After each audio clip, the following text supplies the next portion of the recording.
Ya.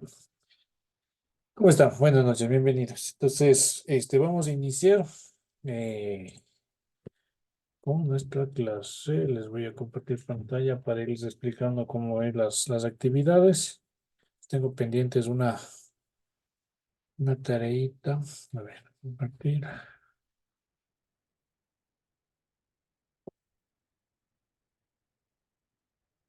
Entonces, aquí estamos. Entonces, acá tenemos nuestra plataforma, ¿no es cierto? Estamos en la unidad 2. Acá ya tenemos la evaluación del PA que todos lo hicieron. Y acá está la tarea de la noticia uno, las exposiciones. Esto ya está calificado, está subida la nota. Exposición del primer trimestre está considerada como una prueba, una lección, o sea que se va desarrollando acá. Y de igual manera ya está desarrollada. Ahora, en la unidad 2 tenemos acá la presentación que hemos ido avanzando, las dos lecturas. Y acá tenemos las grabaciones de las clases. Tenemos dos noticias pendientes, la noticia 2 y la noticia 3. Vi que la noticia 2 ya todos han subido. No se olviden de cuando ustedes suben a la tarea, pónganle enviar ahí un botón doble de confirmación, pero vi que todas estaban subidas. ¿Sí? No les terminé de leer, pero están aquí todas subidas. Y la próxima semana, pues también la correspondiente noticia. Acá tenemos una prueba. Esta sigue siendo una lección, ¿sí? Esta no es una prueba acumulativa. Les voy a generar acá, dice examen primer módulo de las semanas uno 2 y 3. Sí, hoy empezamos, de hecho, la semana número 3. Entonces, al finalizar esta semana vamos a tener una evaluación. ¿Qué vamos a hacer aquí? Ya les voy a colocar acá esta prueba. Es una deducción múltiple de verdadero y falso, de emparejamiento. Posiblemente les ponga uno o dos ejercicios y eso corresponde a la evaluación, ¿sí? Va a estar esto habilitado yo creo que máximo desde pasado mañana hasta el día domingo para que lo puedan desarrollar en cualquier momento. Les debe dar una hora para la resolución, porque sí, no es tan largo, pero esto es de lo que hemos visto hasta acá, es decir, de las exposiciones, de la presentación de la unidad, de todo lo que hemos hablado. ¿Sí? La lección que está aquí, la que dice exposición de clases sobre recortes, es lo que hicimos la semana anterior, eh, la exposición de las noticias, que solamente dos o tres personas hicieron por el momento, o cuatro, perdón, cuatro personas, perdón. Y pues hoy haremos de las siguientes tres personas voluntarias y el siguiente lunes completamos esto con las últimas tres personas, ¿sí?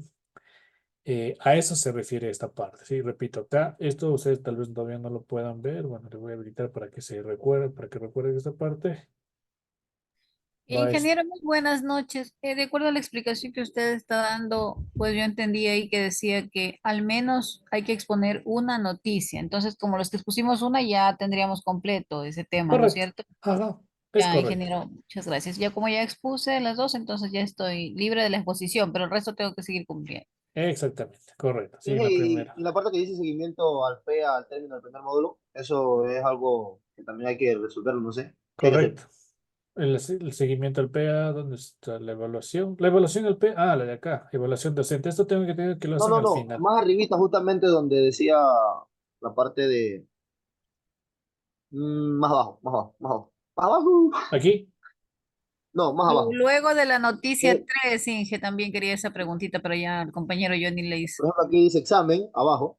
Abajo dice Abajo examen dice módulo uno examen ah, y aquí. 1, módulo 2. Ahí donde dice seguimiento al PEA. sí, a ver, les comento. Necesito, ya de una vez que estamos acá, necesito un representante de curso. Un representante que me ayude. Aquí no es una evaluación, lo que vamos a hacer es lo siguiente. A ver, esto está. No, hay un estudiante tiene que dar la firma de lo que se ha hecho durante ese módulo. Exactamente, eso es lo que hacemos aquí. Ah, ya. Ya, pero como Es, Katie sabe, entonces que Katie de eso firma. Ahí está, clarito, clarito. Ya, Que por mí no siga hay la ningún pregunta. problema, siempre he sido yo la que firma. Chévere, chévere, que Titos ya sabe cómo es esto. Sí, es simplemente el seguimiento, si quiere podemos irle revisando. De hecho, ya le estuve generando el día sábado, ya el 17, no, el viernes de la mediodía más o menos lo estaba haciendo. Sí, contaba tener la clase el día viernes normal y pues hubo el corte de energía. Acá es simplemente lo que hemos visto día a día, de hecho. El primer día, la socialización del PEA, cómo se maneja el curso, el día 2 aplicación del bimestre y demás. Sí, no vamos a entrar en ese detalle, podemos hacer la última clase de esta semana, podemos verle un poquito más de detalle, pero aquí estoy colocando día a día que nomás se va avanzando en el tema. Está justamente hasta este día viernes, que bueno, es feriado, pero vamos a poner así. Entonces, sí, Otro bueno, viernes sin clase. bueno, pero este viernes ya es por el feriado. ¿Cómo les fue? No sé si revisaron la grabación. Yo sí la revisé, Inge, y justo en los puntos que usted estaba explicando de los puntos de nivel, de cómo ay, cómo le pregunta. No sé, pero le marcaba en el mapa que Ya, le salían 4 puntos. Ahí me confundí. ya, ya, no se preocupe, vamos a hacer hoy una revisión de eso. Sí, dígame, Nidia. Inge, buenas noches. Inge, Buenas una noches. consulta. Verá, por ejemplo, yo la noticia 2 yo la subí el día martes, martes 14, ¿no? Ya, Ujú. pero en los parámetros dice que toca subir con hasta 7 días de antes, o sea, antes para poder tener el punto, ¿no? Entonces, ¿de qué se cuenta? ¿Desde el viernes 17 o yo le puedo poner, yo le puse una noticia del viernes 10? ¿Al 14 me cuenta o los Es 7 días? Es desde que se habilita la noticia. Es decir, en realidad se les habilita el 7. Perdón, el 13 de mayo se les habilitó la noticia 2. Entonces, 7 días antes es el 6 de mayo. O sea, con eso tiene un poquito más holgura de tiempo, porque si yo les pongo el día de cierre, que era el 19, y le resto 7 días, era 12. Entonces, solo tuvo 3 días, no, y no es justo. Entonces, es desde que se habilita la noticia. Ya. O sea que yo, por ejemplo, es una noticia del 10, yo la subí el Sí, 14, sí está está bien, dentro de... está bien. Por ejemplo, la noticia Acabo, 3, mandé, acabo dígame. de sentir que tengo la misma noticia con Nidia, no sé por qué. Yo tengo una noticia también del 10 de mayo. Ojalá no sea la misma. Puede ser, no, no importa, Y no creo que hubiera muchas, la verdad. no importa. Esta tercera noticia de esta semana sería desde el lunes anterior. Desde el lunes anterior, pues ya pudo haber salido noticia. Por eso les dije del viernes, aprovechar ese día porque puede haber hecho de esa semana y de la siguiente. No sé si ya subieron, me voy a revisar ahorita si subieron a alguien la noticia 3 y así con eso casi deberes, ¿no? No he subido nadie. No, no tengo ninguna noticia 3, sí, pero lo pueden ya ir desarrollando. ¿Ok? Entonces, Ingeniero, ya está calificado lo que es la noticia 2. no, no. Hoy de mañana pasé por el instituto, estuve revisando unos documentos, tuve un día un poquito a full, pero hoy mismo le reviso, hoy mismo le reviso. ¿Sí? Hagamos ahorita la exposición del recorte, que no lo tengo únicamente a ver, la semana anterior nos explicó Mariela, explicó Adriana, Nidia y Yo Johnny. falto, Ketty, ok, Ketty, empecemos con usted. sí, la noticia 1. No, la noticia dos, la de la semana anterior. Ah, la noticia 2. Bueno, Ajá, no hay problema. Ay, perdón, pero estoy media gripada, Inge. no se preocupe, el clima no ayuda.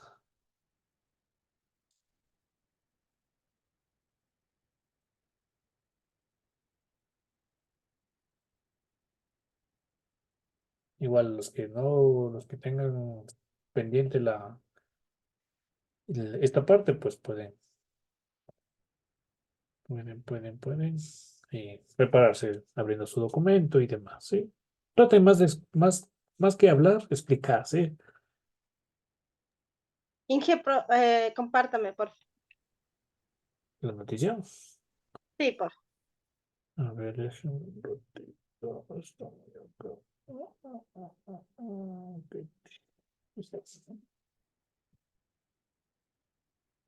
Ok.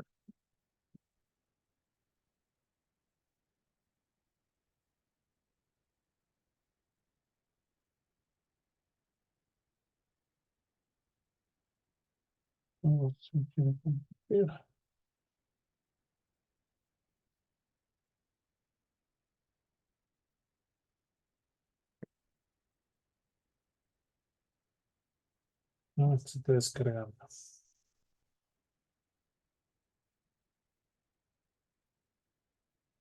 Bueno, está que ya ahí está.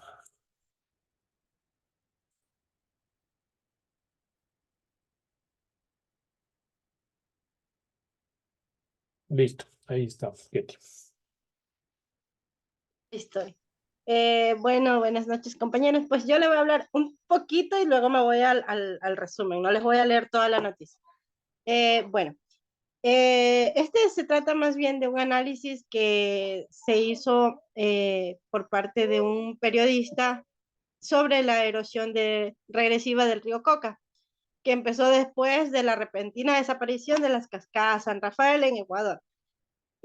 También que revela que el fenómeno avanza tan rápido que se registra un incremento del 911% en las zonas que pasaron de ser cobertura forestal a erosionadas.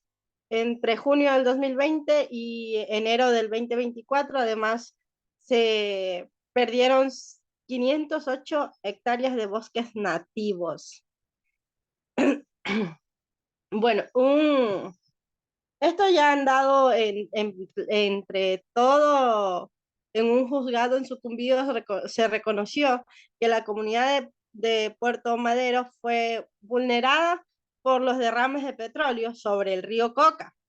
Esto fue en abril del 2020 y enero del 2022, que no ha sido reparada, no han indemnizado a las comunidades y las organizaciones ambientales y los decretos humanos pues le piden a la Corte Constitucional que se pronuncien sobre el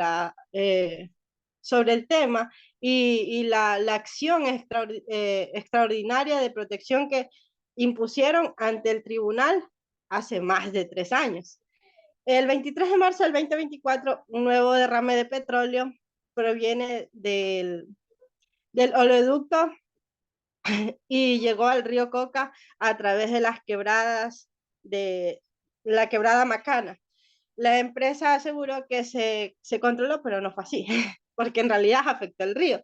Bueno, el río Coca en su tramo cerca de las hidroeléctricas Coca Codo Sinclair ha sido noticia desde el 2 de febrero del 2020.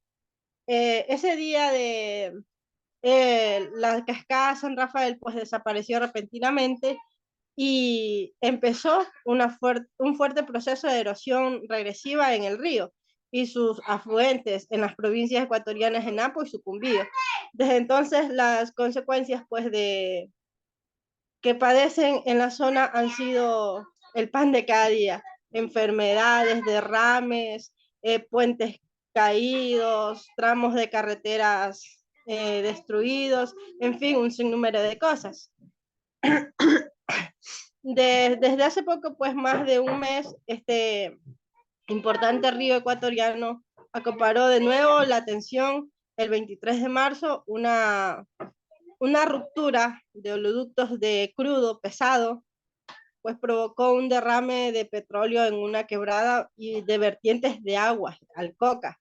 No hay mucho detalle oficial, pero sobre el evento solo se afectaron derrame unas horas las operaciones de las hidroeléctricas, pero porque se contuvo el crudo, o sea, se actuó a tiempo para que no se expandiera más, por lo que las actividades tanto del transporte de hidrocarburos como la de generación eléctrica se reanudaron. Después del 15 de abril, la Fundación de Economía y Ciencias y el proyecto pues de monitoreos de la Amazonía Andina, una iniciativa de la Amazonía de Conservación y Asociaciones y Conservación Amazonía, publica un nuevo reporte en que alerta sobre los impactos de erosión regresiva del río Coca y destacan la pérdida de 58 hectáreas de bosques nativos en solo 3 años medios entre junio del 2020 y 2024. Bueno, en esta noticia releva profe, no se vaya a tener. En esta noticia pues revela una serie de problemas graves y persistentes en la región del río Coca en Ecuador. En primer lugar, pues la rápida erosión del río y la pérdida significativa de cobertura forestal, indicando una crisis ambiental que está causando daños irreparables al ecosistema local, y la desaparición de la cascada San Rafael pues es un boom porque era algo llamativo. Entonces parece haber desencadenado una serie de eventos negativos, incluidos derrames de petróleo y la derrumbación de las infraestructuras. El, el hecho de las comunidades de Puerto Madero pues aún no han tenido una respuesta favorable por las autoridades. Entonces es algo que hay veces nosotros le tomamos una poca importancia como autoridades, no le damos la validez y que se haga lo que se tiene que cumplir y que lo dice la Constitución. Hay veces las autoridades dejan como última opción el medio ambiente sin saber que nos estamos haciendo mucho daño. Entonces, además, el reciente derrame de petróleo, pues, resalta la continuidad y vulnerabilidad de la región a los desastres ambientales relacionados con las industrias petroleras, a pesar de las afirmaciones, pues, de las empresas de que el evento fue controlado, la presencia de crudo en las fincas cercanas y en las incertidumbres sobre las cantidades de hidrocarburos vertidos sugieren que las situaciones están lejos de estar bajo control, o sea, es algo que no está controlado. En resumen, esta noticia pues nos muestra la necesidad urgente de una acción concretada por parte de las autoridades, las empresas y la sociedad civil por abordar los problemas de erosiones del río Coca y mitigar los impactos ambientales y garantizar la justicia y la comprensión para las comunidades afectadas. Chévere, muchas gracias, Ketty, por esa noticia. No sé si ahí pueden levantar la manito quienes conocieron la cascada de San Rafael. Tal vez alguien lo conoció. Yo le vi en una foto a un primo que se fue justamente a hacer turismo y súper bonito, en el 2018 estamos hablando, y en el 2020 boom, desapareció, así como borrar una hoja de la noche a la mañana, y desapareció el dibujo bonito que tenía. Entonces fue una noticia muy, muy lamentable para los ecuatorianos porque era bastante llamativo. Sí, y justamente fue en la época, fue abril 2020. Recordemos que en mediados de marzo del 2020 nos confinaron aparentemente 15 días, pero fue 2 años de confinamiento y demás, ¿no es cierto? Entonces, fue casi arrancando este tema. Sí, o sea, aparentemente se secó, ¿no es cierto? Dejó de caer el agua por esa vía, pero fue una erosión paulatina. Erosión significa que el cauce del agua va por un camino, eso inclusive les había mostrado en el video, va por un camino y pues con el pasar del tiempo, pues ese camino puede verse afectado y puede ir por otro camino, pero siempre tiende a volver al camino original. Entonces está siempre cambiando los cauces de los ríos. Y el río Coca, esta parte, pues fue parte de ello. Hubo una erosión aguas atrás, producto de las actividades, principalmente de la construcción de la Codo Sinclair, de la hidroeléctrica. Se varió ese caudal, no hubo una construcción un poco más tecnificada, pese a todo lo que mencionaron y que fue bueno para el país tener una hidroeléctrica de ese tamaño, pero algunas cosas sí se les pasó de la mano. Entonces, en esta parte, en la erosión del río Coca, en la erosión del río Coca, se fue paulatinamente. Y lo que pasó es que el agua ya no cayó por esa cascada si mal no recuerdo, que tenía 160 metros, de una cascada bastante grande. Y bueno, vi que Alejandra levantó la manito que sí la había conocido y que, bueno, por fotografías uno puede verla, ¿no? Pero una cosa era estar ahí. Y yo la vi 2, 3 veces, dos trabajando y una por turismo, que ingresamos para una parte era una entrada a la reserva ecológica de esa zona. Y pues era muy bonita, sí. Y era bueno, y a veces uno corría con suerte y que el día estaba despejado y se le veía muy bonita. Otras veces estaba nublado porque es la parte oriental y hay bastante humedad y estaba bastante neblina y no se pudo ver. Entonces, pero era un espectáculo bonito. Entonces, había esa caída, en lugar de caer por ahí, pues unos cuantos metros atrás tenía la salida del agua. No es que se secó totalmente, sino que el agua fue por otro camino y eso quedó de esa manera. Entonces, es producto, o sea, se aceleró el proceso normal del cambio del cauce del río, se aceleró por las actividades antropogénicas y es más, de hecho, en ese año justo asistía a una charla que hablaban de que esto se predijo como 10 años atrás.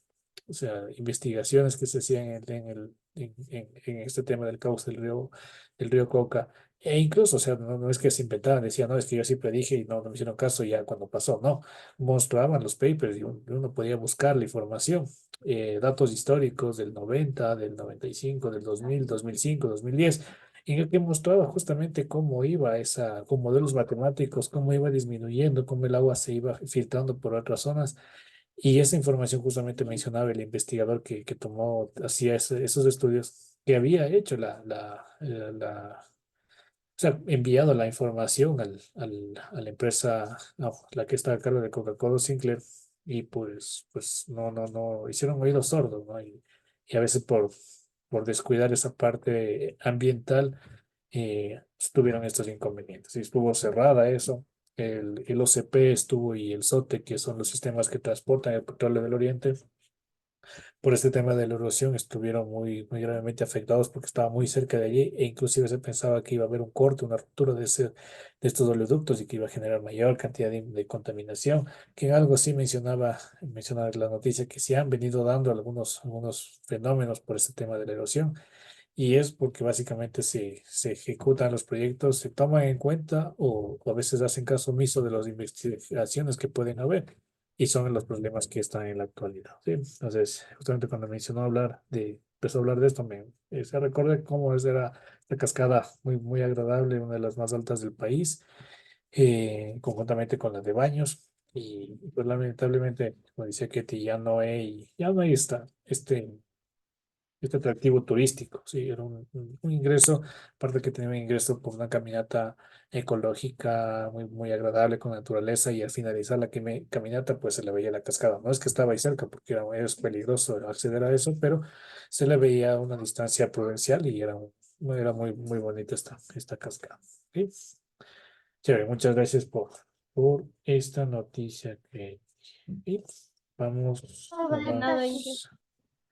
chévere, vamos avanzando. ¿Qué más quisiera contaros la noticia? Falta Hernán, me falta María. Inge. No, Buenas ya, noches, Inge. Naomi, cuéntame, Naomi, ¿le comparto o sí o así nomás? ¿Me permite compartir, Inge? Ya, ahorita, a ver, no. Mm, Listo. Sí, ahí sí ya puede compartir. Listo.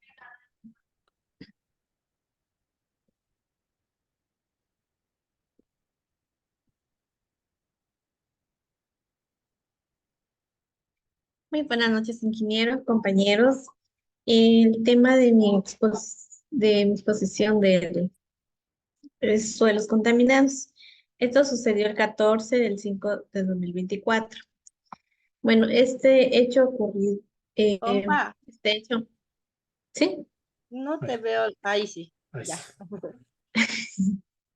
Ya, esto ocurrió al frente de la estación del bloque 60.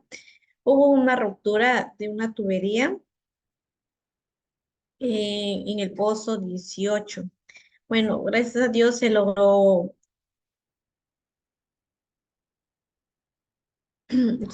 controlar a tiempo para que ya no se haya más derrame.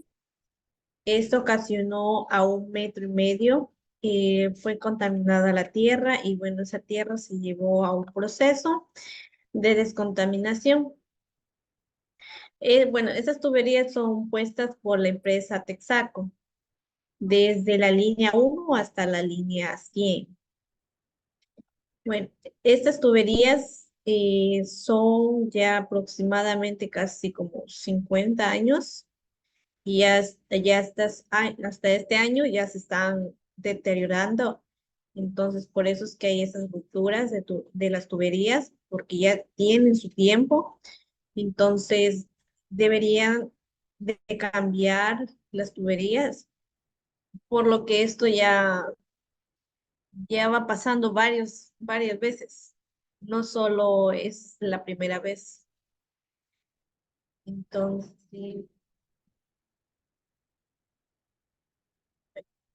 como podemos ver ahí en las imágenes, el derrame, que no ha sido tan fuerte, pero sí ocasionó daños a la tierra y se logró controlar, gracias a Dios, a tiempo.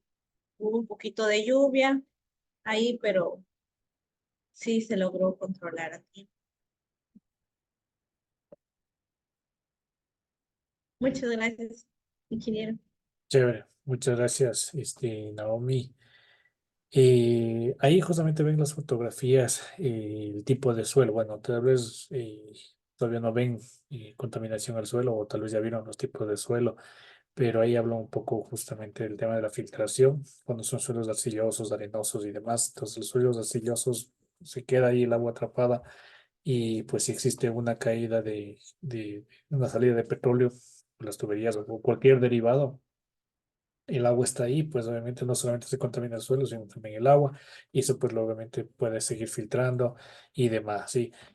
Contrarrestando también lo que mencionaba Kitty en la anterior exposición, las empresas pueden, mejor dicho, deben tener un plan de manejo ambiental, es decir, qué acciones van a tomar o qué acciones van a seguir en el caso de que exista algún derrame, algún corte de tubería. Eso está por normas, ellos deberían tener eso. eh, pero a veces no lo siguen porque o el PMA, que se llama esto, Plan de Manejo Ambiental, debe estar dentro de su malla, alguna vez deben de revisar esto, cómo se lo debe ejecutar dentro de las organizaciones es justamente sentarse en un grupo de trabajo o algunas personas y luego lo revisan, pero sentarse y analizar, a ver, tenemos este proceso, estamos transportando petróleo o derivados del petróleo, ¿qué hacemos si ocurre un corte? Ok, actuar inmediatamente con equipos absorbentes, ¿sí? Como tipo de arcilla, pero eso tiene que estar listo, no es que recién ese rato ver en qué bodega está o que esté mojado, en el peor de los casos, cuando no se tiene un buen almacenamiento.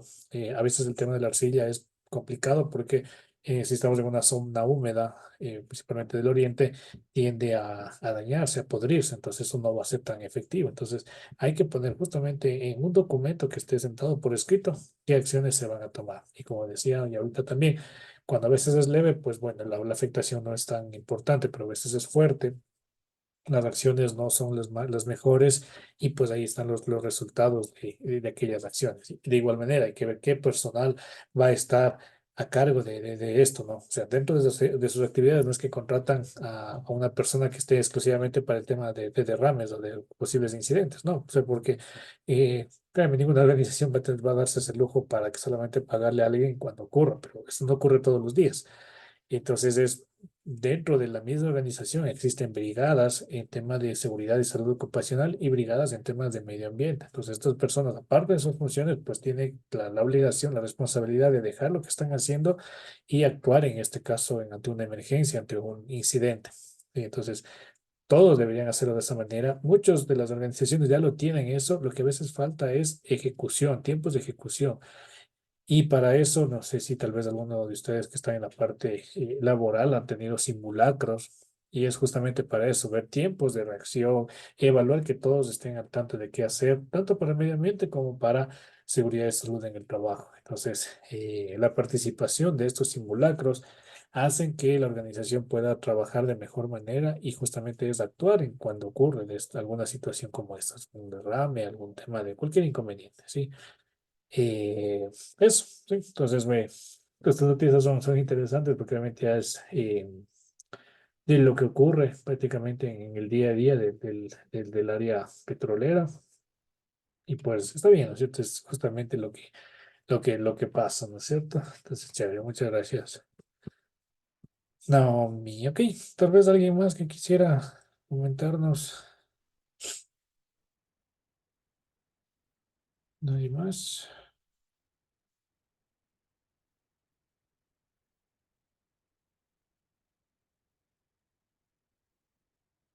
¿Tenemos? No. No, no hay nadie más. Ok, entonces Tenemos 4 y 2, 6. Nos faltan 4.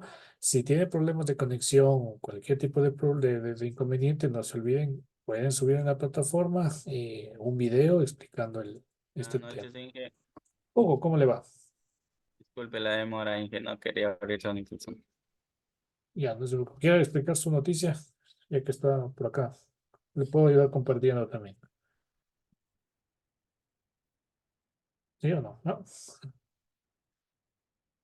Bueno, no hay problema. Entonces, no se olviden lo que les digo, ¿no? Las personas que todavía no exponen, si ven problemas de conexión o están en sus trabajos, pues no tienen inconveniente, háganse un video, grábenlo. O sea, abren un Zoom, así como estamos ahorita, ponen grabar y simplemente exponen su noticia, lo cierran. Durará 5 minutos, 3 minutos, entonces no hay problema, ¿sí? Y traten de hacerlo en un lugar donde no exista mucho ruido para que obviamente se escuche lo que quieran hablar, ¿sí? Eso nada más sería de esta parte. ¿Ok? Listo, volviendo a clases, ¿no es cierto? Ya vemos casos particulares de contaminación y pues ahora vamos a revisar un poquito lo que les puse en el video. Sí les recomiendo que lo vean. Lo vamos a revisar ahorita los puntos más importantes de esa lámina, porque quiero también un poco conversar con algunas cosas puntuales, tema de unos cálculos que tenemos pendientes. ¿Ok? Entonces voy a compartir pantalla y vamos a ir avanzando. Bueno, me comentaban que tenía un poquito de dudas en el tema de las cuadrículas que mencionaba. Ese es un tema del muestreo. Sí, entonces... Bueno, antes de pasar al muestreo, voy a hacer lo siguiente. Voy a compartirles ahorita una hoja de cálculo. Vamos a repasar. Ay, ya no puedo hacer.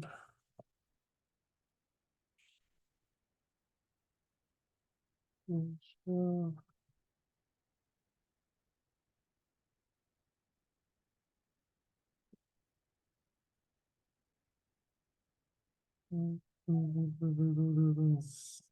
un segundo.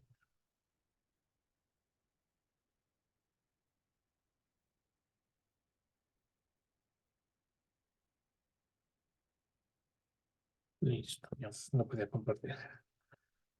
Compartir pantalla 2. Entonces, bueno, un poco en resumen lo que vimos el día jueves para ponernos en contexto. Tomar muestras, escoger una muestra de agua, pero de una manera un poquito más tecnificada, un muestreo. Lo podemos hacer de manera puntual, es decir, en una única ubicación, cogemos la muestra y la llevamos para analizar. La cantidad, pues obviamente depende de los parámetros que se vayan a analizar. Cuando es una muestra compuesta, la podemos hacer en dos tipos. Cuando es una muestra en función del tiempo. Entonces, si yo tengo 4 horas para muestrear y necesito 2 litros, entonces cada media hora podría ir cogiendo medio litro para completarle esas 4 muestras compuestas, ¿sí? Entonces, ya depende de lo que simplemente divido es la cantidad total para el número de muestras y simplemente le hago una división simple.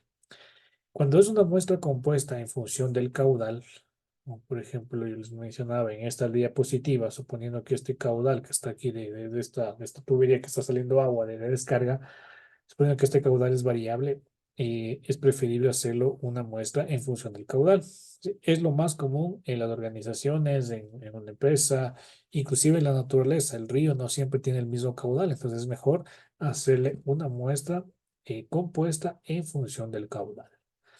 Entonces, ahí, ¿qué hacíamos? Como les decía, tomamos una muestra, bueno, esa es la del tiempo, ¿cierto? Tomamos una muestra puntual y listo. Para la muestra en función del tiempo, aplicamos esta fórmula que está aquí, pero para irla entendiendo, pues les voy a mostrar estos datos, ¿ok? Entonces, primero identificamos a qué hora vamos a tomar. Entonces, simplemente tomamos de cada uno, un Excel.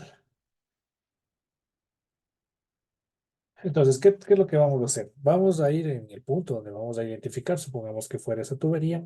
Entonces, en esa tubería, pues cada cierta hora, en este caso característico cada hora en el día, vamos a tomar una muestra. ¿Una muestra de cuánto? Se recomienda que sea de al menos 1 litro, con todas las técnicas adecuadas, es decir, homogenizar el recipiente donde vaya a utilizar, con las veces que sean correspondientes, desecharlas y demás, ¿sí? Entonces, aquí lo importante es que a la hora 1, aquí ahora, lo pongo así en texto porque la de acá es imagen, ¿no es cierto?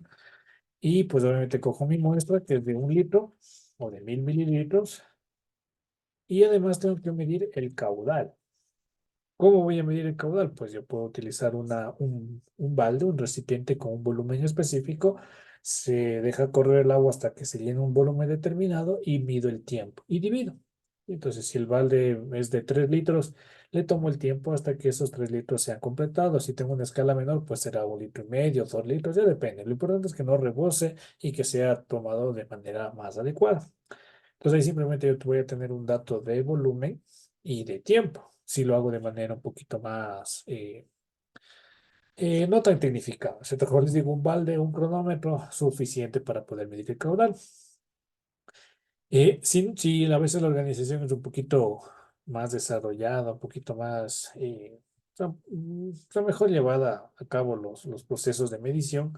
Entonces allí a veces tiene un caudalímetro. Ahí incluso hay un vertedero en B, en un rectángulo, pero al final arroja un valor de caudal. Entonces eso simplemente se lee. Entonces, hay a veces un rotámetro, que está ahí una burbujita que está subiendo y bajando en función de cuánto caudal está circulando.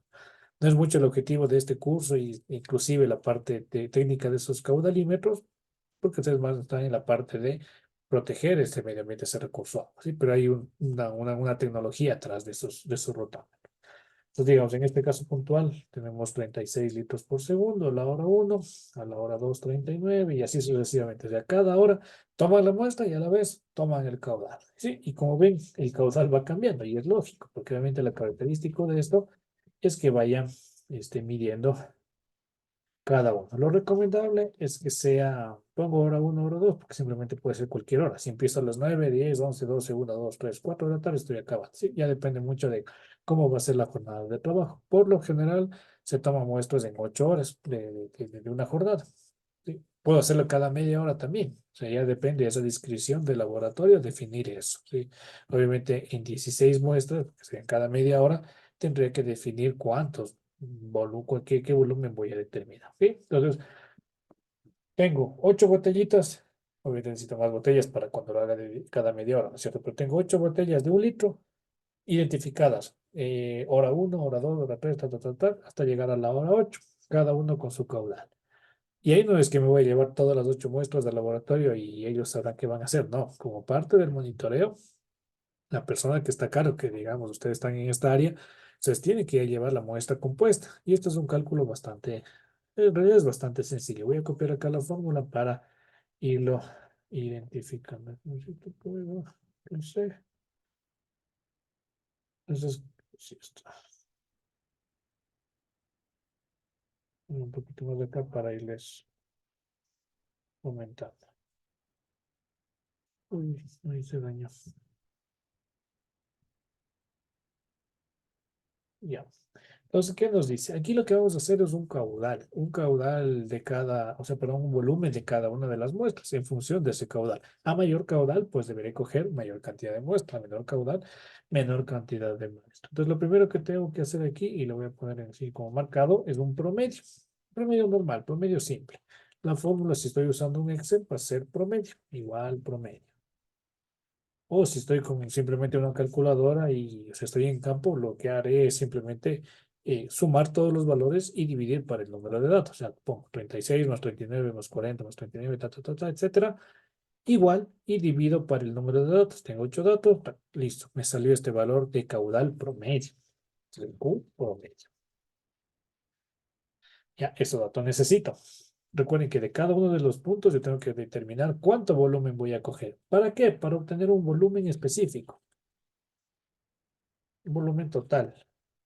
Voy a ponerle así, B total. Esto prácticamente define el laboratorio. Es decir, vamos a definir que son 4 litros de muestra, o necesitamos 8 litros de muestra, o inclusive necesitamos únicamente 1 litro de muestra. Entonces aquí se define eso. ¿Sí? ¿Cuántos litros voy a necesitar? Puedo yo expresarle en mililitros. Entonces, pongámosle, para que nos hagan los mismos valores, igual esto lo podemos ir cambiando. Pongámosle que son 4 litros, es decir, 4000 mililitros. Estoy transformando en mililitros simplemente para no tener tantas cifras decimales. ¿Ok? ¿Qué nos dice la fórmula? Que el volumen parcial, es decir, el volumen de cada una de esas muestras, es igual a la multiplicación entre el caudal promedio, que es este valor de aquí, 36,375, siempre constante, le multiplico para el volumen de la muestra compuesta, ¿sí? Es decir, cuánto volumen voy a tomar, dividido para el caudal promedio, pero el caudal, aquí es el caudal parcial, dividido por el caudal promedio y por el número de muestras. Es decir, aquí yo tomé un litro, es decir, 1000 mililitros. Lo importante es manejar siempre las mismas unidades, o es mililitros o es litro. Entonces aquí, ¿cuánto volumen voy a coger de cada uno? Lo que hago es, le multiplico el caudal que tiene en ese determinado punto, esa muestra 1 o esa muestra del caudal 1, de la hora 1, es ese valor, ¿sí? 36. Le multiplico por el BC, que es el volumen de esa muestra compuesta. ¿Cuánto es esa muestra compuesta? Pues yo cogí, perdón, 1000 mililitros. Y divido para la multiplicación entre el caudal promedio, que es este valor. Le pongo F4 simplemente para que a mí aquí, cuando momento que le arrastro la fórmula, se quede fijo, ¿sí? O simplemente, como digo, una calculadora, papel y lápiz se puede desarrollar. Multiplicado por el número de muestras. ¿Y cuántas muestras tengo? 8. Y de igual manera le fijo. Y le corro.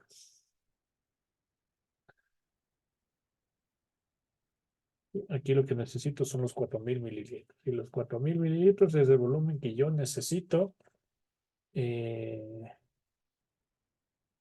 utilizar. Entonces se arrastra. Inge, disculpe, Y los 4000, ¿de dónde fue que le calculó? los 4000 define el laboratorio. Si queremos hacer Ah, muchos ya. parámetros, son 4000. O el mismo laboratorio, la misma organización dice, no, es mucho 4 litros, solamente cojamos 1000 mililitros. Entonces le cambiamos y automáticamente cambia, ¿sí? Esto ya Ah, ya. es por default, ¿sí? Entonces 2500 va cambiando, ¿sí? 4000. Entonces no importa cuánto haya tomado acá. O sea, yo cogí 1000 mililitros, o sea, un litro, 1000 mililitros. Pero de esos 1000 mililitros únicamente cojo 494. Y aquí sí hay que ser, o sea, lo más exacto posible. No le redondeo a 500. Tengo que coger una probeta. Una probeta es un instrumento de medida de volumen. Puede ser plástica, puede. Aquí lo ideal es, si estamos en campo, es mejor plástica, ¿sí? Vamos a la probeta graduada para que la conozcan, imágenes. Son de este tipo, ¿sí? Porque sí, se han de haber visto alguna vez. En los laboratorios tienen esta forma particular. Lo único que tienen es una escala. Entonces ahí veo cuando tiene 498. Ya. No podría poner tal vez todos los decimales, po- porque obviamente no todas son de esa capacidad. Entonces, con que lo tenga, dice 494, pero yo no puedo medir decimales, entonces le voy quitando decimales y me dice que coja 495 mililitros, porque está redondeado. Entonces mido 495, eso sí puedo medir. Le mido con la probeta y le cargo a el recipiente. Ahora, ¿cómo voy a homogenizar? Sí, aquí la pregunta, ¿cómo voy a homogenizar? Con la misma primera botella, yo cojo una pequeña cantidad para homogenizar todo el recipiente en este caso, de 4 litros, porque aquí es un solo recipiente de 4 litros. O si no tengo un recipiente y necesito 4 botellas de 1 litro, yo necesito un recipiente grande donde haga toda la mezcla y luego voy separando en cada uno de ellos, ¿sí? Eso también son varias opciones, pero lo importante es que en donde vaya a colocar se homogenice con la primera muestra. Entonces cojo unos 100 mililitros, no es necesario medirle, sino es un aproximado, una pequeña cantidad, le homogenizo todo el recipiente, le desecho. Y ahora sí, medimos 495 mililitros, le coloco en este recipiente, ¿sí? Voy al segundo, 536, al tercero 550 y así sucesivamente. Y voy añadiendo volumen, volumen, volumen, volumen. Si sumo todos esos volúmenes, me van a dar 4000 mililitros, es decir, los 4 litros. Entonces yo mido y voy teniendo esas cantidades, ¿sí? Y esa es la forma como se hace la muestra compuesta en función del caudal.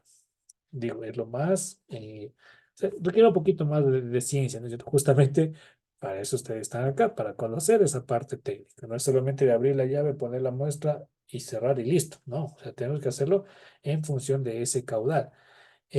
A diferencia del agua que nos llega a cada uno de nuestros lugares, por lo general es agua de ingreso es casi siempre el mismo, ¿sí? Es porque siempre es, o sea, uno abre la llave y pues tiene ese caudal. Pero si es agua de descarga, imagínense todo su vivienda donde ustedes están ahorita o están donde tienen su hogar, ¿no es cierto? Pues que están todo el tiempo descargando agua contaminada, ¿no es cierto? ¿Por dónde proviene el agua contaminada? Cuando se cocina, ¿no es cierto? Se lavan los alimentos, se va a tener una descarga de agua. Cuando se utiliza el inodoro, cuando uno se baña, se hace una limpieza del cuerpo, o sea, todos esos son descargas de aguas. Y si uno analiza, uno se pone afuera de la casa y ve esa tubería que se descarga a la alcantarilla o al río, dependiendo de cómo sea cada una de las viviendas, ¿dónde es esa descarga? Entonces no es que está constantemente, entonces en toda una jornada de 8 horas o de 12 horas o 24 horas al día, cada una tiene su caudal. Entonces, si uno quisiera muestrear o tomar una muestra de las aguas que salen en cada uno de esos lugares, pues tendríamos que hacer ese ensayo, ese análisis. A ver, en la hora 8 de la mañana, pues vemos cómo está la descarga, tomamos una muestra, medimos el volumen, tomamos un volumen de 1 litro y seguimos acumulando, acumulando, acumulando. Esto de acumulación, ustedes vieron el video, necesita inclusive vimos la clase anterior, el día jueves, que necesita un tratamiento a veces, dependiendo de qué parámetro esté analizando. Puedo refrigerarla, necesito a veces congelarla, a veces ponerle algún reactivo. Tengo que colocarle porque va a estar 8 horas allí sin hacerse nada, simplemente esperando a que culmine todo el tema de tomar muestras para recién ser utilizado y mezclar. Y luego esos 4 litros van a ser llevados al laboratorio para que ahí sí se realicen los ensayos correspondientes, ¿sí? En la práctica, si se hace esto, pues cojo mi muestra de 1 litro, anoto el caudal y de una vez temperatura, pH, conductividad, oxígeno disuelto, que son principalmente los parámetros que sí o sí se deben medir en campo. Entonces, tomo la muestra, hago este ensayo y coloco los equipos necesarios para medir de esta forma. Ya vimos un poquito los equipos, si son más tecnificados, con algo más grande, si son algo mucho más sencillo, pues con un termómetro, un pHímetro de bandas, ya depende lo que necesite, pero en ese momento tengo que medirlo. ¿Sí? Ya después del laboratorio, en el tratamiento de datos, podrá hacer un promedio. Aquí por lo general es un promedio de igual manera ponderado en función del caudal, pero bueno, eso es un tratamiento que se les da adicional. ¿Ok? Entonces, eso es concerniente a la toma de muestras. ¿Sí estamos claros? Pregunten.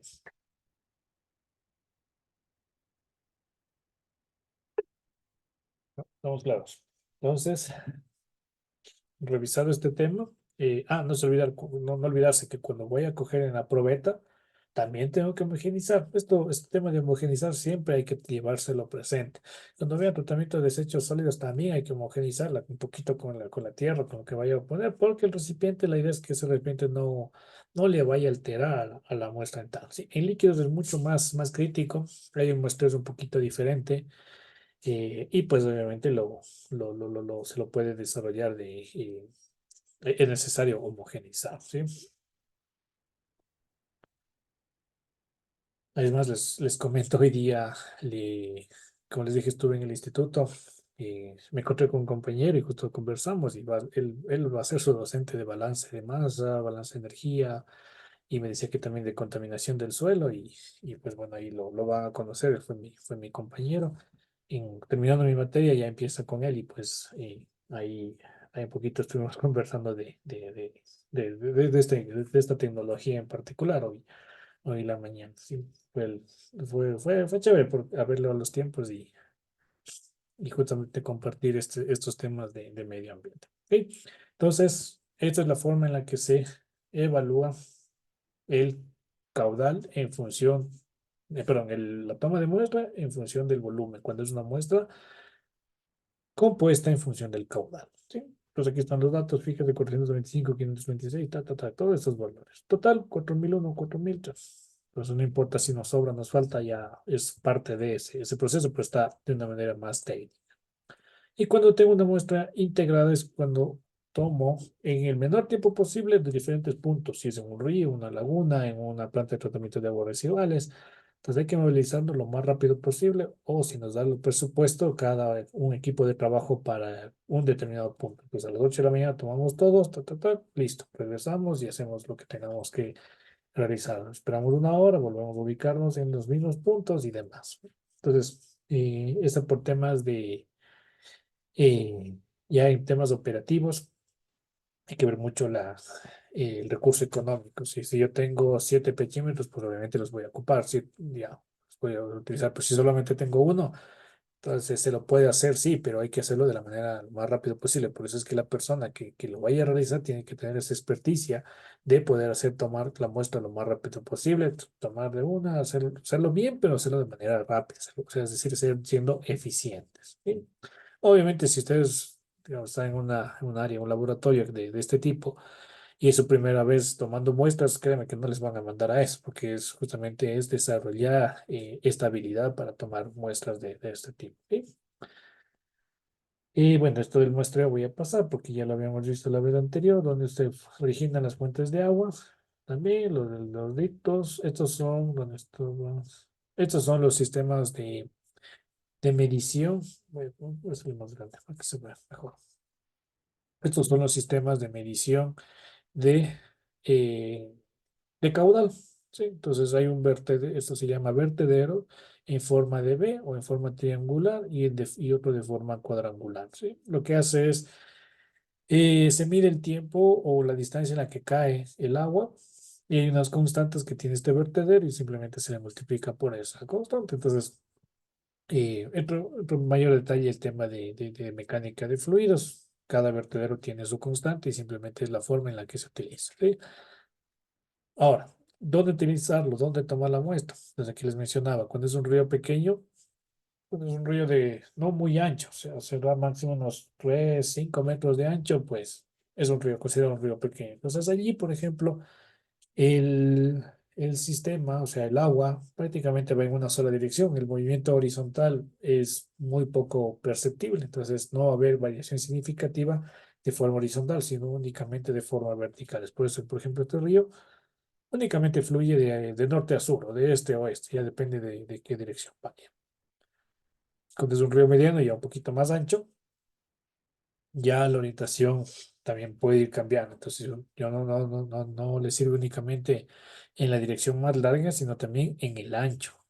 A veces ven un río, o sea, va el agua obviamente por su camino, pero hay zonas, no son ríos ciertos, un poco correntosos, en ciertas zonas se forman torbellinas, pero no es en todo el ancho del río. Entonces, eso es una particularidad de estos ríos medianos. Sí, hay una característica en una zona, pero en otra se tiene otra característica. Y cuando es un río mucho más grande, no solamente es la zona por donde circula el río y no solamente el ancho, sino también la profundidad del río.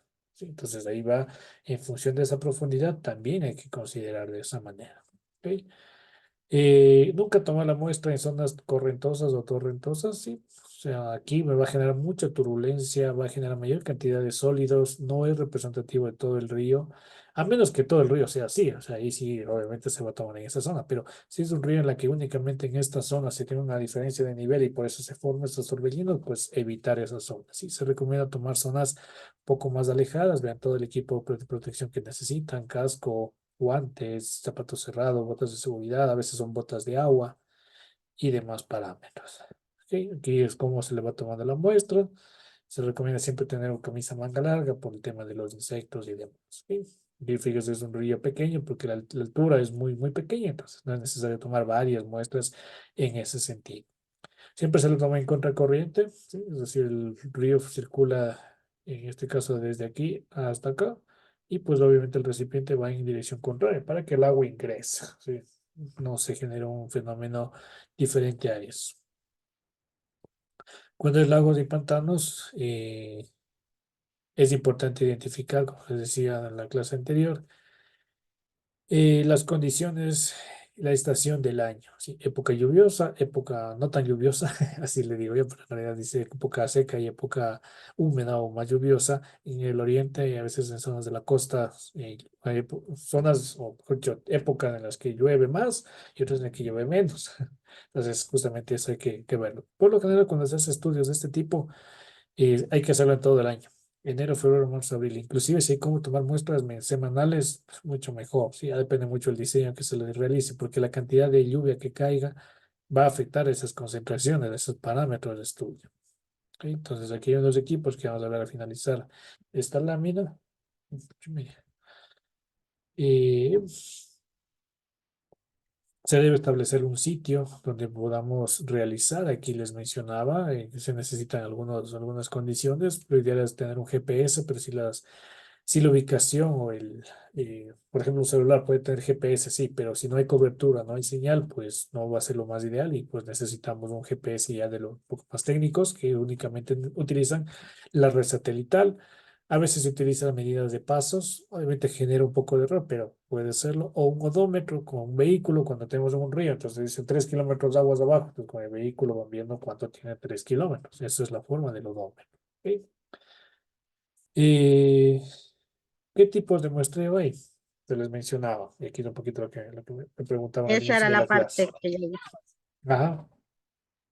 Pues, por ejemplo, aquí, una fotografía no recuerdo el río, sigo sin recordarlo, pero es la parte del oriente, ¿sí? Por ejemplo, las personas que viven en esta zona, o los que hemos tenido la oportunidad de visitar, hay zonas de naturaleza única y es muy bonito, ¿no es cierto? Pero, que les decía del río, tiene su cauce, a veces va por una zona, a veces va por otra zona y luego regresa a la posición original.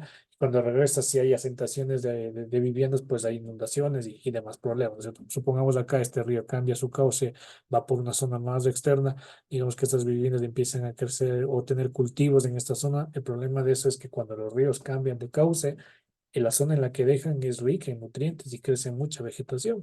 Entonces, si hay asentamientos aquí de población y años más tarde vuelve el río por su causa natural, ¿qué ocurre? Inundación. ¿Sí? Entonces, ya es un poco inconveniente este problema, ¿no es cierto? Bueno, volviendo acá, es un cruce de vías por el un lado, por el otro. Tuve la oportunidad de estar para acceder a uno de los pozos petroleros, y sé que hay varios de estos, ¿cierto? En la que se tiene un río pequeño, cuando hay muchas lluvias, pues ese río crece más o menos a la altura a la que está esta zona. Y cuando está seco, pues es relativamente bajo. ¿Sí? Con mis compañeros de trabajo, de hecho yo descubrí ese camino porque vi en el mapa cómo estaba a dónde tenía que llegar y vi otra opción. Entonces me aventuré y me fui por esa vía. Estoy hablando de hace 10 años atrás, sí, 2014, entonces, hace 10 años atrás, en los que el Google Maps no estaba tan desarrollado y de hecho ni siquiera había, entonces era sentido de ubicación más que nada. Entonces hubo un acceso directamente que iba del Coca para vía Altena, pero no me quería dar la vuelta por toda la zona del oriente, sino acortar camino. Entonces, uno de esos cruces, no, de hecho, habían dos cruces de este tipo. No habían puentes, era solamente se cruzaba el río de esta forma, que es justamente donde fue tomada esta fotografía. Yo lo tomé no con fines académicos, créanme, lo tomé más para mostrar que yo me pasé con la camioneta por este río, porque en esta fotografía es bajo, ¿no? Pero sí llegaba a zonas un poquito más altas y pues realmente no se podía cruzar tan fácilmente, tocaba retornar nuevamente la vía. Pero bueno, entonces en esta zona, eh, si uno quiere tomar una muestra, entonces el primer tipo de muestreo es a criterio. ¿El criterio de quién? A un criterio técnico, también para lo que ustedes están estudiando. La facilidad con la que se pueda tomar la muestra, ¿sí? En temas de que sea representativa también está en la facilidad, o sea, no voy a complicar y decir voy a tomar en el centro, me tengo que meter al río para tomar una muestra, no, o sea, también hay que ver la facilidad con la que pueda desarrollar. Entonces, una muestra de criterio podría ser el acceso, entonces estoy por el un lado, ingreso, tomo una muestra, tomo en el otro muestra, en el otro sector también podría tomarlo, si estoy con un pequeño bote, pues ingreso con la camioneta, le bajo el pequeño bote, simplemente es para poder ingresar a una cierta zona. Me coloco acá, al otro extremo, al otro lado de acá. Y este es un muestreo a criterio, es decir, por facilidad. ¿Sí? Si me puedo acceder caminando a esta zona desde el punto 3 pues chévere. Por el otro lado, en el punto 4 accedo por esta zona al punto 1 pues está bien. O sea, ese es el criterio. Obviamente hay que dejarlo por escrito, mencionado por qué tomé este párrafo. Entonces, sí, es este muestreo a criterio. Un poquito más desarrollado y más tecnificado es este muestreo sistemático. Entonces, ¿qué hace este muestreo sistemático? Lo que hacemos es a la zona, esta es la misma fotografía de acá, solo que a la derecha, están más hacia un lado. Entonces acá lo que se tiene es, se le hace una cuadrícula a ese río, como salga. Si es algo, si sale fuera de la zona en la que tengo agua, pues no hay problema, es parte de este criterio. Entonces uno hace la cuadrícula, lo ideal, por ejemplo, es hacerlo 10 cuadritos por 10 cuadritos, 10 de ancho por 10 de largo. Utilizar lo que se conoce como números aleatorios. En estadística uno puede encontrar los números aleatorios. Son tablas en las que les menciona, dice, para 100 números aleatorios y quiere 5 muestras, escoja tales números. Y es un criterio estadístico adecuado. Entonces, ¿qué es lo que se hace? Como aquí voy a tener 100 cuadritos porque tengo 10 cuadritos del un lado y 10 cuadritos del otro, multiplico, ¿no es cierto? Y los puedo enumerar en la fotografía. Cojo el Paint o cualquier herramienta de edición de fotografía y les enumero 1, 2, 3, hasta el número 100. Cojo los números aleatorios y me dice que coge el número 7. Entonces veo 1, 2, 3, 4, 5, 6. Ah, el 7 es aquí. El 25, por acá. El 39. Ah, justo me coincide acá. Digamos que el 39. Estoy en el suelo. Entonces no lo tomo. Cojo otro nuevo conjunto de datos. Y así sucesivamente voy tomando aleatoriamente en función de un muestreo sistemático. Es decir, divido en cuadrículas, pongo numeración, cojo números aleatorios y en función de eso me dice, coge 5 puntos, tales números, y me voy a ese punto y en ese punto pues tomo la muestra. ¿Sí? Ya va a depender mucho el acceso. Si estoy aquí, el río bastante pequeño, ¿sí? Casi ni se mueve el agua. Entonces allí pues simplemente podría acceder con botas de caucho y tomo la muestra de la mejor manera, ¿cierto? Entonces no hay mayor ciencia, mayor complicación en ese sentido, ¿sí? Entonces, sistemático, que pongo una cuadrícula y lo manejo de esa manera. Y aleatorio, es el último tipo, en el que combino todos estos, ¿sí? Puedo poner de igual manera la misma fotografía, le hago la cuadrícula y pues pongo la numeración correspondiente, aleatorizo esos números que me correspondan y le identifico el punto 1, punto 2, punto 3, punto 4. Ahora, lo importante es que cuando se hace una investigación, sí, una investigación o una toma de muestra en particular de este río en esta zona, estos puntos de muestreo de donde voy a coger la cantidad de agua específica, tienen que ser estándar, es decir, le coloco en ese punto y dentro de un mes le vuelvo a tomar en ese mismo punto y en el siguiente mes le vuelvo a tomar en ese punto. Es por eso que en cada punto se necesita colocar, tomar con GPS, ¿sí? La coordenada exacta. ¿Ok? Listo. ¿Preguntas tal vez hasta aquí?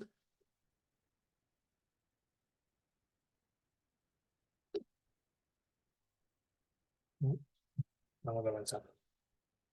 No, ingeniero. Ok, chévere, gracias. No. Aquí está una fotografía en la que se hace de igual manera. De hecho, la siguiente lámina muestra las líneas. Existen igual las líneas verticales y pues se toman números aleatorios y ahí se identifica, ¿sí? Obviamente tratando de abarcar la mayor cantidad de puntos, ciertas zonas de las que puedo acceder, por ejemplo, esta salida de esta laguna, ya, depende mucho el criterio que se pueda mencionar, ¿sí? Aquí se mezclan prácticamente para un estudio en particular, se mezclan los tres. Le hago sistemático al momento de hacerlo cuadrícula, pongo números aleatorios, pero a la vez le pongo un criterio. Si me sale acá, pues acá no tengo ni siquiera agua. Entonces, ¿para qué tomar acá? Entonces, vuelvo a reestructurar los números aleatorios. Entonces, esa es la mejor forma, mezclar las tres metodologías. ¿Con qué frecuencia debo tomarlo? Pues ya depende de los parámetros y había algunos parámetros que no pueden pasar más de 4 horas o más de 8 horas. Y si yo tomo una muestra compuesta en caudal de 8 horas, pues no va a ser lo más ideal, ¿no es cierto? A lo mucho debería ser de 4 horas. Entonces, obviamente, ahí es un criterio técnico para poder tomar la muestra adecuada. El tamaño o el volumen total dependerá de esos parámetros. Si necesito analizar todos los físicos, todos los químicos, todos los biológicos, posiblemente necesitaré 5 litros, 10 litros de agua de ese punto. Entonces hay que justamente evaluar cuánto tengo, ¿sí? Lo recomendable mínimo es 1 litro. Bueno, aquí hablaba de los recipientes, hay de plástico y los de borosilicato, los vidrio Pyrex, ¿sí? No son botellas de Wittig, no son botellas de Coca-Cola, PET, no son botellas de vidrio que pude haber comprado una bebida en el camino de estos jugos que vienen en botellas de vidrio. No, no son esos materiales, ¿sí? Así lo haga un lavado minucioso, así haga todo el procedimiento de manera adecuada. Si no es el recipiente adecuado, créeme que no es válido esa toma de muestra. Entonces es muy importante saber qué parámetros son. Cuesta, sí, o sea, no es lo mismo una botella que me terminé el agua porque estaba haciendo calor y le pongo ahí la muestra de agua. No se lo debe hacer así. ¿Por qué? Porque esas muestras, esas botellas no tienen la función de preservar la muestra, de evitar que el ambiente le afecte a la naturaleza de esa muestra o que no reaccionen entre sí. Puede haber una pequeña reacción, ¿sí? Puede entrar el oxígeno, cualquier situación. Entonces, por eso que no se debe utilizar eh, esos recipientes, ¿sí? O sea, no nada de lo que es tradicional allí. Y pues bueno, aquí la especificación para cada uno de los parámetros. Y aquí un poquito el resumen. Por ejemplo, si son para coliformes, puede ser plástico y vidrio. Y para estreptococos, plástico y vidrio. Y así sucesivamente. Cada uno está especificado qué tipo de contenedor. Fíjese que para boro puede ser plástico, polietileno tereftalato o cuarzo. Aquí no se recomienda vidrio, al igual que para fluoruros. ¿Por qué? Porque el vidrio reacciona y puede formar algún tipo de compuesto. ¿Sí? Por lo general se utiliza plásticos por su función, porque evita que se golpee, se rompa, pero tiene que ser un plástico especial, como decía acá, un plástico de perdón, polietileno, polipropileno o policarbonato. Inge, Sí, dígame, Ketty. el fluoruro dijo se le puede poner en El fluoruro no en vidrio. el, Cuando, no es no, en vidrio, no es en vidrio, ajá. es en plástico. Plástico, ese sí, el plástico. Es más, cuando Ah, ya. uno tiene, es que el flúor es muy afín al vidrio y lo disuelve. Entonces, por eso es que no se recomienda de vidrio. El vidrio en realidad, a título personal, mucho mejor el vidrio, aun cuando es más frágil, genera menor inconvenientes. Ahora hay que tener cuidado también con la refrigeración. Algunos, por eso utilizar vidrio Pyrex, que eso sí resista bajas temperaturas. Porque si uno le pone una botella, vamos, un caso extremo, como les había mencionado en las clases anteriores, a veces se necesita una botella ámbar, es decir, una botella oscura. Y dicen, chuta, no tengo una botella oscura, pero tengo una botella de cerveza. No, sí, ese es otro fin. O sea, a pesar de que sea botella ámbar, uno no tiene el sello hermético. Y segundo, esa botella no resiste tales bajas temperaturas. Entonces están llevando y al primer ligero golpe se va a romper esa botella, ¿sí? Entonces, nada de recipientes de grado alimenticio, ¿sí? Ninguno de grado alimenticio, nada, ni botellas de yogur, así sean plásticos, no, nada de eso. Eso tiene otra finalidad. Y aquí están los demás de elementos, ¿sí? Por ejemplo, acá si quiero oxígeno, si quiero Winkler, no recuerdo que era el Winkler, únicamente vidrio. Para fenoles, solamente vidrio, ¿sí? Y hay que poner estas consideraciones. Entonces, repito, esto no es necesario que se lo aprendan, de hecho, no les voy a tomar en la prueba, pero sí que tengan un criterio. Yo les pongo la imagen, digamos, si les pongo Yo una le iba a decir, pregunta. Inge, le puede poner en español.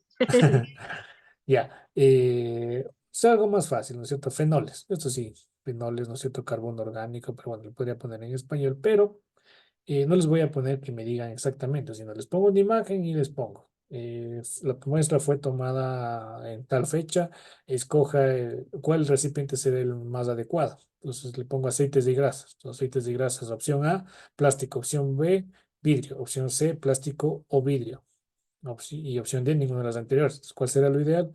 Voy, aceites y grasas, que es el número 41, me dice glass, que es vidrio, entonces la opción es B, solo vidrio. ¿Sí? Entonces, así, pero esta tabla van a tener ustedes ahí en esa pregunta, entonces no es que tienen que estar buscando la información, ¿no? Va a estar ahí en esa pregunta porque esto es abierto, no es necesario aprendérselo de memoria. Y si ahí mismo la siguiente pregunta dice, ¿hasta cuánto tiempo después puedo hacer el ensayo? Pues aceites y grasas hasta 28 días después. Si son nitritos, hasta 48 horas después. ¿Sí? Entonces ahí Simplemente tomar la información, ¿ok? Mm, la ventaja de esta parte del inglés técnico es que se parece mucho al español, ¿no es cierto? Fíjese acá. Coliformes, coliformes. Fecal, estreptococo fecal. Acidity, acidez. Alkalinity, alcalinidad. Amonia, amonia, ¿sí? Aquí fíjese, biochemical oxygen demand, que es demanda biológica de oxígeno, DBO. ¿Sí? Boro, bromuro, y así, o sea, demanda química de oxígeno. Es esta de acá. Y así sucesivamente. Cloruros, color, fluoruros, dureza, bueno, aquí tal vez esta no les pregunto, este es dureza, pH directamente, nitrógeno Kendall, nitrógeno y orgánico, Kendall en orgánico, nitrógeno Kendall, cromo, mercurio, nitritos, oil en grasas y petróleo o aceites, ¿sí? Es similar. Carbono orgánico, ortofosfato, oxígeno disuelto, miren, oxígeno disolved, de oxígeno disuelto. Winkler, no les voy a poner. Fenoles, ¿sí? Fósforo total. Residuo, bueno, este no es necesario entrar en detalle. Los residuos no les voy a colocar, ¿sí? Sulfatos, sulfuros, temperatura, turbidez, ¿sí? Se ven, no es un inglés tan complicado. Entonces, Days, Ous, entonces está bien. P plástico, G glass, que es vidrio. Y estos son los recipientes, y cuando son plásticos necesitan cierta hermeticidad. Están aquí colocados, que sean herméticos de este tipo. ¿Sí? Frascos de muestras de orinas no son válidos. A veces sí depende mucho de lo que se quiera analizar. Hay veces que sí sirven, otros que no. Justamente en la etapa preliminar, pues se identifica. ¿Sí? Obviamente no se va a poner una muestra de orina, pero puede ser un tipo de preservante. No hay ningún problema en ese sentido, pero se define antes, ¿sí? Cómo vamos a llegar, ¿sí? Aquí está un poco el tema del muestreo. Se coloca allí donde voy a utilizar el recipiente, se homogeniza, se desecha, se sigue llenando de agua, se le llena el recipiente, se le homogeniza, se le desecha 2 veces y se empieza a llenar. ¿Hasta qué punto? El método me va a decir, si lleno completamente, cuando no quiero que el oxígeno intervenga o cuando quiero que el oxígeno intervenga, pues le dejo un espacio libre, ¿sí? Eso en la metodología va a estar. Si está, ¿cómo es?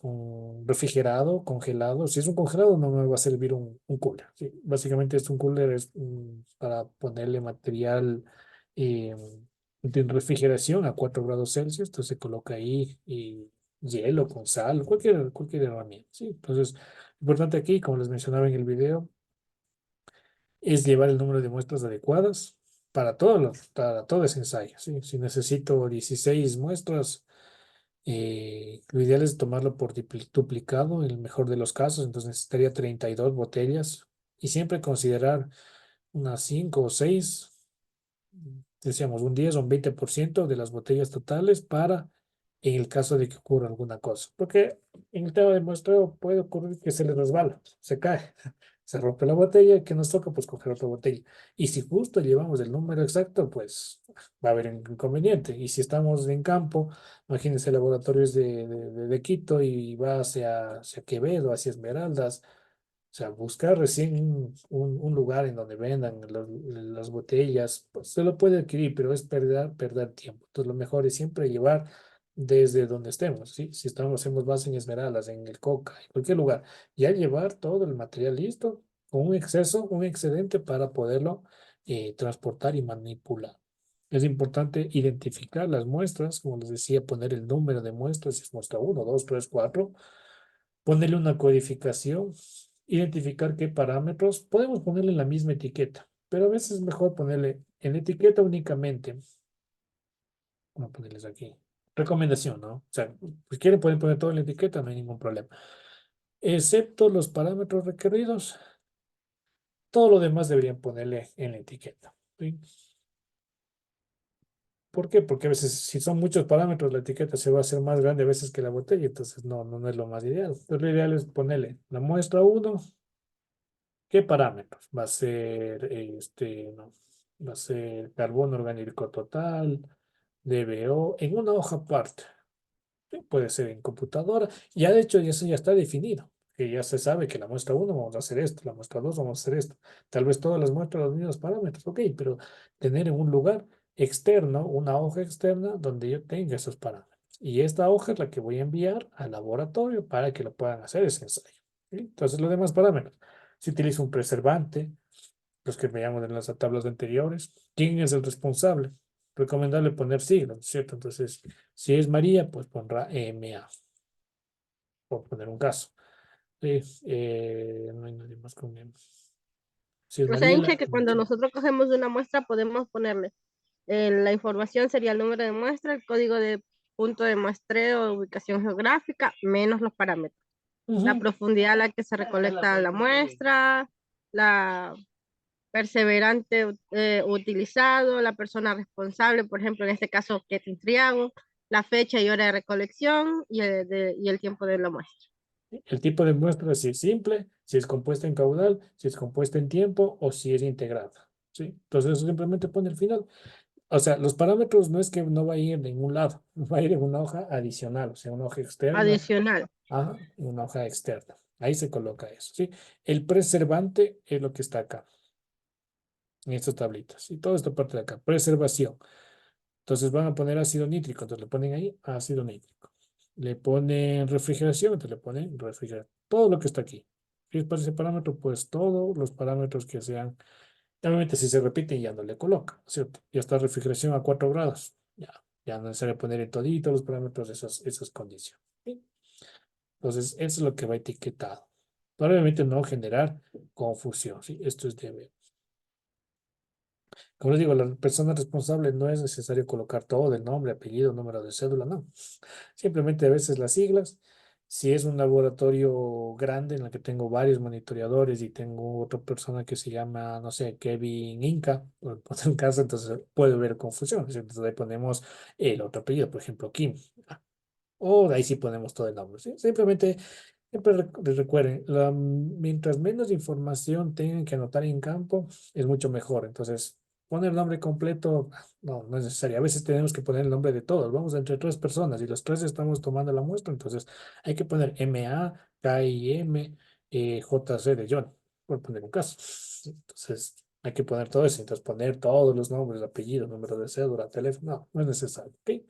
Porque ya se sabe quiénes van a hacer. El tema de la preservación, ya les había mencionado, y están en esas tablas, no es necesario que se lo aprendan, simplemente ténganlo eso presente, esta lámina lo van a tener allí para preservar el pH, todos los parámetros. Y como les había dicho, cuando vimos la diferencia entre in situ y ex situ todos los parámetros que ustedes pusieron, ¿sí? In situ, de ley estos, pH, oxígeno disuelto, temperatura y conductividad. Estos parámetros no pueden hacerse ex situ, o sea, eso es necesario hacerlo en ese momento, en ese instante. No se le paga a un monitoreador solamente para que coja una muestra de agua, sino que al menos debería medir esto. ¿Y con qué se mide? Con el equipo que les había mostrado el día jueves, porque fue ese multiparámetro mide justamente estos 4 parámetros. ¿Sí? Ahí está calibrado para eso, entonces simplemente es tomar, ponerle la sonda, y vamos a ver unas fotografías y tomar la muestra. ¿Sí? Entonces aquí está una medición in situ, ¿no? Un equipo de trabajo que teníamos en un río. Sí, entonces ahí están tomando la muestra. Aquí está para medir pH y conductividad, y acá están midiendo sólidos suspendidos. Sí, equipos necesarios. Sí, tienen los guantes y demás. Entonces es en ese momento, ¿sí? No es recomendable sacarle en el recipiente y recién ahí medirle. No. O sea, como es in situ, mándenle directamente, ¿sí? Directamente el medidor de pH, el medidor de lo que sea, ¿sí? Simplemente mande acá. ¿Esto por qué se lo puede sacar del agua? Porque casi siempre estos instrumentos, cuando se los coloca, empiezan a medir, ¿no es cierto? Y cuando termina la medición, pita, es un pi, pi, pi. Entonces uno le puede sacar y el valor queda ahí, no guardado, pero sí para que lo vean durante unos 10, 20 segundos hasta que se encere nuevamente. Entonces ahí toma el tiempo y pues anotan pH 7, 7,5 y conductividad, no sé, el parámetro que sea, temperatura. poquito más grandes, ¿no es cierto? Estos equipos es un diálogo multiparámetro que mide pH, conductividad, oxígeno disuelto. Esta sí es una fotografía de laboratorio que en el que trabajaba. Esto es ya tomada de internet, ¿sí? Igual, como son equipos un poco más robustos, pues necesitan un equipo de protección necesario. Aquí es otro equipo de trabajo que teníamos en un río. Fíjese, se lanza la sonda directamente y se mide. Se le tiene un tiempo y se la mide. Esas son mediciones in situ, ¿sí? En el lugar. Es importante tú colocar el nombre de identificación, los datos de muestreo, la latitud y la longitud, a qué hora se muestreó y cuáles son los nombres de los muestreadores. Y pues estos parámetros pues, también es importante anotarlo al menos en una agenda. ¿Qué condiciones de muestreo? Si fue un estéreo, en un puente, si va una fotografía, pues mucho mejor. Si estuvo en una época lluviosa, en día soleado, hubo viento, porque todos esos parámetros, créeme que cuando uno se hace el informe correspondiente a esa toma de muestra, influyen en la identificación. Entonces, si en mis apuntes coloqué que había una fuerte lluvia, obviamente los contaminantes van a empezar a disminuir, pero si tengo un día soleado, posiblemente los contaminantes se disparen porque hay menos cantidad de agua. Entonces, esto hay que tomarlo en cuenta. ¿Ok? Y ya para ir cerrando, acá, esto es para medir en situ, ¿no es cierto? En ese mismo lugar, in situ, pues coloco allí la sonda, mido y leo en el equipo y ya está. Pero ahora yo tengo que tomar muestra, ¿no es cierto? Coger una muestra y llevarlo al laboratorio. Ya vimos que cuando son ríos pequeños, pues basta en cualquier punto, porque solamente tienen una sola dirección, pues lo tomo en un determinado punto. Si yo tengo, voy a irme acá para recordarles. Estamos aquí. Si tengo una sola dirección, pues no importa si lo tomo a la izquierda, a la derecha, al centro, no le afecta. Si yo tengo un río un poquito más ancho, ya me va a afectar hacia dónde me esté yendo, si es a la derecha o hacia la izquierda. Entonces, pero igual sí, no va a haber afectación en que si le tomo en la parte superior, la parte media o la parte inferior, porque no es tan profundo. Pero cuando es un río grande o una laguna, un lago, obviamente la profundidad ya va a afectarse, ¿sí? Ya va a haber inferencia en eso. Entonces, para eso existen estos muestreadores. Porque ¿cómo garantizar de que yo estoy cogiendo una muestra a la mitad del río o una muestra a la mitad de la laguna o al fondo de la laguna? Imagínense solo meterle un vaso. ¿Ok? ¿Cómo asegurar de que estoy cogiendo del fondo y no estoy cogiendo de la parte inicial cuando está empezando, cuando recién se sumerge el vaso o a más abajo que se vaya mezclando? Entonces, justamente porque no se sabe, o sea, no, o sea, es prácticamente imposible identificarlo de esa manera, se utilizan estos muestreadores. ¿Sí? ¿Y cuál es la finalidad de estos muestreadores? Entonces tienen, bueno, aquí les explico un poquito en qué consiste en este tipo, Van Dorn, que es el que yo alguna vez ocupé, y este Kemmerer, la verdad no le he conocido en vivo, nunca lo he trabajado, pero este sí. En este les voy a explicar porque el funcionamiento es similar. Entonces, ¿qué es lo que tiene aquí? Estos tapones están colocados eh, acá, a ver, están colocados, están hacia afuera. ¿Sí? Entonces están hacia afuera como colgados, ¿ya? Hay una cuerda, pues obviamente dependiendo de qué tan profundo queramos hacerlo, entonces hay una cuerda allí donde se le identifica. Y aquí hay un peso, un contrapeso, sí, es bastante pesadito, suele ser de plomo o de hierro, pero es bastante pesado. La idea es que caiga lo más rápido posible a través de esta cuerda. Y acá adentro lo que se va a hacer es se va a almacenar el agua y aquí tenemos unos tapones. Entonces, ¿cómo funciona esta parte? Lo voy a hacer con pluma. Con eso vamos a ir acabando, ya demos unos 5 minutitos. Entonces, digamos que acá está la parte de arriba del río, de la laguna, lo que sea. Sí, aquí está las personas que están monitoreando. Siempre se recomienda al menos 2 personas por seguridad. ¿Sí? Entonces aquí va a arrojar este muestreador de tipo Van Dorn, por ejemplo.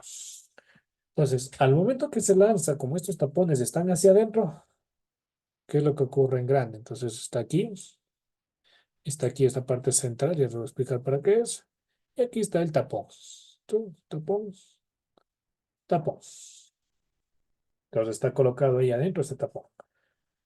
Cuando uno llega a una determinada altura, dicen, vamos a tomar muestra a 10 metros bajo el nivel del agua. Entonces está aquí ya este equipito, ¿sí? Aquí, luego, se le hace como un tironcito. ¿Cuál es la final de este tirón? Que estos tapones salgan. Estos tapones que están aquí, salgan. Pero no es que se van al río, simplemente salen con la finalidad de que ingrese agua. Pero ahí se está garantizando de que está ingresando agua a esa profundidad. Entonces aquí yo tengo el capuchón de un lado, del otro lado, pero tensionados por una cuerdita. Pues están ahí colocados. Una vez que se hace ese tirón y se le espera unos 5 o 10 segundos hasta que más o menos ingrese el agua, porque se van a ver unas burbujas que sale el aire y pues entra el agua, ¿qué es lo que se hace? Aquí debe estar este metalcito. Este metal debe estar acá arriba. No puede estar acá abajo porque si no, no puedo hacer nada. Entonces, lo que se hace es, se suelta este metal, tiene que caer todo esto y al momento que choca con este segmento, lo que hace es tensa nuevamente los capuchones y ¡plup! Hace un cierre hermético. Es decir, cuando ya se tensa, aquí tengo la parte central, cae ese metalcito y lo que hace es se mete en el capuchón. Pero ya no va a ingresar todo. ¿Por qué? Porque ya hay agua. Entonces ya hay agua. Aquí está el capuchón. Y aquí tengo la muestra de agua y acá la muestra de agua. Como está todo cerrado, ya puedo sacarlo. Saco toda la cuerda, saco el capuchón, descargo la muestra de agua y he tomado la muestra a una determinada altura, sin necesidad de comprar, de adquirir un buzo, sin necesidad de ponerme oxígeno asistido, cualquiera de los inconvenientes que ustedes se pueden imaginar al momento de asegurarme que esté a una determinada profundidad. Esto es la metodología, un muestreador bando. El de acá es muy similar, tiene el mismo principio, ustedes leen aquí cómo está funcionando, es muy similar. Aquí se llama mensajero, de igual manera acá, esta estructura metálica se le llama mensajero. Lo que hace es eso, se le manda el mensaje para decirle cierre la compuerta, por eso se le llama mensajero. Toca con esta superficie, tensa nuevamente las cuerdas, se tapa y queda el agua atrapada en esa zona. Y es la forma en la que se hace, fíjese acá. Entonces de aquí estaría ya sacamos la muestra con a esa determinada profundidad, ¿sí? Como digo, esta fue una investigación que hicimos en la laguna y Yaguarcocha, entonces ahí estamos tomando la muestra, sí, obviamente yo soy el que estaba tomando la fotografía, por eso es que yo no salgo acá, ¿sí? Entonces aquí es con los tapones cerrados, listos, y acá tenemos la muestra de agua. Aquí pues obviamente no se puede hacer un sistema, una homogenización, es imposible, estar sub y baja, no se lo hace, ¿sí? Pero es una manera adecuada. Y también pues existen automuestreadores, son mucho más costosos, ya depende del presupuesto que tenga la organización. ¿Sí? Listo, bueno, me pasé unos 2 minutitos. Tal vez alguna pregunta que tengan de lo que hemos visto. No, ingeniero. Chévere, mami, muchas gracias. Entonces, No, Inge. espero que esté claro la toma de medición. Es bastante sencilla al momento que uno se le explica, porque créanme, cuando lo mismo explicaron la primera vez, fue así como que, ¿cómo tomo la muestra a 5 metros bajo agua sin asegurar que está cogiendo agua de arriba o agua de abajo? Y es justamente con esta técnica, ¿sí? Se atrapa, queda el agua confinada y pues listo, con eso se garantiza y se asegura que se está tomando la muestra en ese lugar. ¿Ok? Listo. Nos vamos a quedar hasta aquí. El día de mañana vamos a hacer un poquito de ejercicios referente a estos temas. Con esto culminamos la parte teórica y ahorita martes, miércoles y jueves vamos a dedicar un poco a practicar en unos ensayos. ¿Ok? Yo les agradezco mucho por el tiempo. Yo ya les subo la grabación en un ratito que se me descargue. Revisen la grabación del día. Yo les subí el día sábado, pero ayer ya no les escribí. ¿Ok? Listo, chicos. Muchas Yo sí gracias. le Una estuve buena. revisando antes. Chévere, Ketty, muchas gracias. Ahí también, esto sirve para ustedes mismos, sí, es parte para que ustedes aprendan. Si tienen alguna duda, no tengan miedo en hacerla como tal como lo hizo Ketty, profundizar algún tema en particular, ¿ok? Listo, muchas gracias, chicos. Nos vemos el día de mañana. Ya nada, chao.